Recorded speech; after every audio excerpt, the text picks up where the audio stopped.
একজন সঠিক মনের মানুষ আর সঠিক সিদ্ধান্ত একজন মানুষের জীবনকে অনেক সুন্দর করে দিতে পারে।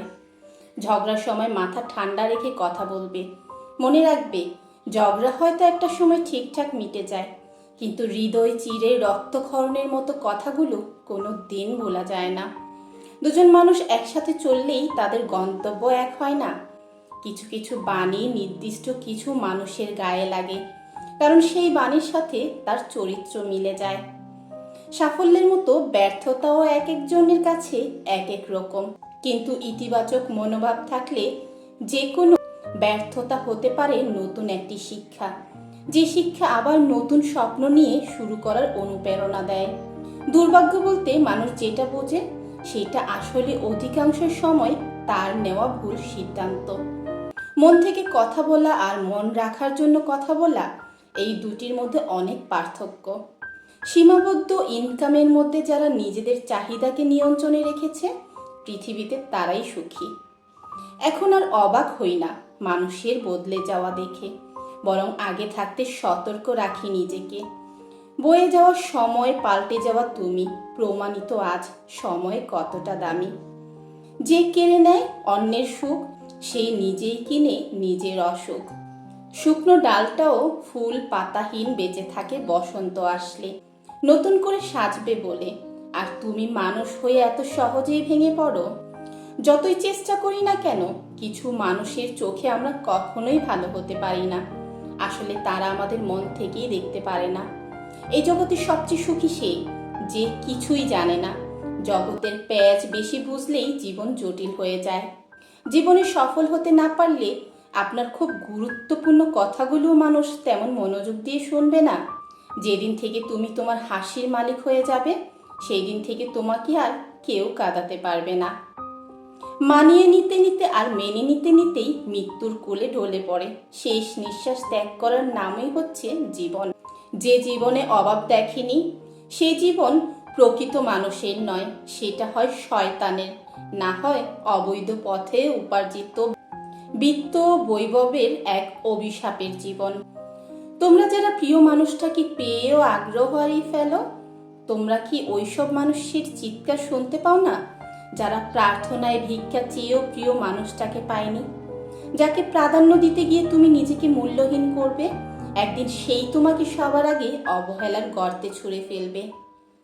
কখনো কখনো সবটা দেখেও না দেখার ভান করতে হয়, সবটা জেনেও না জানার অভিনয় করতে হয়, আবার সব বুঝেও না বোঝার ভান করতে হয়, শুধুমাত্র তাদের বোকা বানানোর জন্য যারা আপনাকে বোকা ভাবে। ছোট্ট ছোট্ট আঘাত পেয়ে কেঁদে ফেলা মানুষটাও এক সময় বড় বড় আঘাত পেয়ে হাসতে শিখে যায়। মানুষের সবচেয়ে বড় শত্রু মানুষ। মানব সভ্যতাকে সম্পূর্ণ বিলীন করতে কোনো ভূমিকম্প, সুনামি, অগ্নিপাতের প্রয়োজন নেই। একদল মানুষই যথেষ্ট। মানুষ তার ব্যবহারের মাধ্যমে সহজে বুঝিয়ে দেয় তার জীবনে আপনার গুরুত্ব কতখানি। শারীরিক আঘাতের চেয়েও মানসিক আঘাতে মানুষ বেশি কষ্ট পায়। মানসিক আঘাতে মানুষ এতটা বিপর্যস্ত হয়, নিজেকে শেষ করার আগেও একবার ভাবে না। তুমি ভালো মানুষ হলে তুমি তাদের হারাবে না, তারাই তোমাকে হারাবে। কান্না করে কি হবে? এই শহরে কান্না বোঝার মতো কেউ নেই। তুমি যার জন্য কান্না করে নির্ঘুমে বিষণ্ণতার সাথে রাত্রি কাটাবে, সে তো অন্য কারো রঙিন শহরে দিব্যি হেসে বেড়াবে। আমরা যখন নিজেদের মধ্যে লড়াই করি, তখন বাইরের লোকে ফায়দা ওঠায়। যে তোমাকে মন থেকে ভালোবাসে, সে তোমার সাথে কখনো খারাপ আচরণ করে না। এতটা বছর পাশাপাশি থাকার পরেও আজ আমরা কেউ কারো নই, কথাটা বুঝতে অনেক দেরি হয়ে গেল। তোমাকে যদি কেউ ছেড়ে চলে যায়, তবে কষ্ট পেও না। নিজেকে এমনভাবে তৈরি করো যাতে যে চলে গেছে সে যেন তোমাকে হারিয়ে অনুশোচনা করে, আর যে তোমাকে পাবে সে যেন তোমাকে নিয়ে অহংকার করে। রাগ অভিমান করার পাশাপাশি ক্ষমা করাও শিখতে হয়, তাহলে এই ভালোবাসার সম্পর্কগুলো টিকে থাকে। যেসব মানুষেরা খুব ছোট ছোট বিষয় ইমোশনাল হয়ে যায়, কান্না করে, জীবনের বড় ধাক্কায় তাদের চোখের জল শুকিয়ে যায়। যারা অন্যের সমস্যার সমাধান করতে পারে, কেন জানি তারা তাদের নিজের সমস্যারই কোনো সমাধান খুঁজে পায় না। জীবনের শেষ পর্যায়ে এসে আজকে যখন কষ্টের হিসাব করতে বসলাম, তখন দেখলাম অন্যকে ভালো রাখতে গিয়ে নিজেকেই সবচেয়ে বেশি কষ্ট দিয়েছি। নিজের স্বপ্ন পূরণের রাস্তাটা নিজেকেই তৈরি করে নিতে হবে। এই পৃথিবীতে কেউ আপনার জন্য 1 ইঞ্চিও জায়গা ছেড়ে দেবে না। পৃথিবী বড় স্বার্থপর। পৃথিবী কাউকেই সুযোগ দেয় না, সুযোগ নিজেরই তৈরি করে নিতে হয়। যদি কেউ আপনাকে ভুল বোঝে, কষ্ট দেয়, প্রতিশোধ নিতে যাবেন না। মনের দূরত্ব বাড়িয়ে দিন, নিশ্চিতভাবে একদিন সে অনুতপ্ত হবে।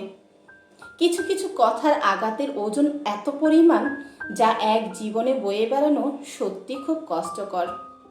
জীবনের হিসাব মিলাতে গিয়ে দেখলাম আমরা আমাদের মূল্যবান সময়টুকু কোনো না কোনো ভুল মানুষের পিছনে ব্যয় করে ফেলি। তুমি কোটি টাকার মালিক হতে পারো, কিন্তু অসহায় মানুষের সাথে তোমার ব্যবহার প্রমাণ করে দেবে তুমি কোন পরিবার থেকে উঠে এসেছো। একটা কথা মনে রেখো, স্ট্যাটাস টাকা দিয়ে আসে না, তা আসে তোমার বেড়ে ওঠা পরিবেশ থেকে। ছোট হোক বা তোমার সমবয়সী হোক, যে যোগ্যতার বলে সম্মানের অধিকারী, তাকে সম্মান দিতে শিখো। কেননা অসম্মানের পাত্র তারাই হয় যারা সম্মানিতকে মূল্য দিতে জানে না। মধ্যবিত্তের স্বাদ এবং সাধ্যের মাঝখানে আরেকটা শব্দ থাকে, মানিয়ে নেওয়া। মধ্যবিত্তের জন্মের পর থেকেই মানিয়ে নেওয়াটা শিখতে হয়।